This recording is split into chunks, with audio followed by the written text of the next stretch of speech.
Hello guys, આજે હતી mummy અને પપ્પાની એનિવર્સરી. તો આજે એમના એનિવર્સરીની કેક અને પિન્સુના પપ્પા એમના ફોટા પાડે છે. કેક કાપવા બેઠા છે એટલે ને પિન્સુ તો ચમચી લઈને બેઠો છે કેક ખાવા માટે.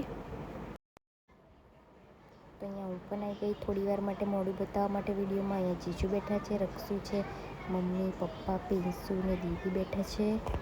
નિર્મલભાઈએ કેન્ડલ સળગાવીને મૂકી દીધી અને પિન્સુએ બા દાદાને એનિવર્સરી વિશ કરી તાળી પાડીને. મમ્મી પપ્પાએ કેક કટ કરી લીધી ને પિન્સુએ થોડી હેલ્પ કરી કેક કટ કરવામાં. મમ્મી પપ્પાએ એકબીજાને કેક ખવડાવીને એનિવર્સરી વિશ કરી છે ને રક્ષુને કેક ખાવી છે.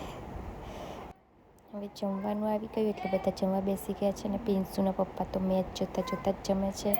તો ચાલો અમે જમી લઈએ. ત્યાં સુધી બાય બાય, ગુડ નાઇટ, જય માતાજી, જય શ્રી કૃષ્ણ. મળીએ આવતા વ્લોગમાં. Bye bye.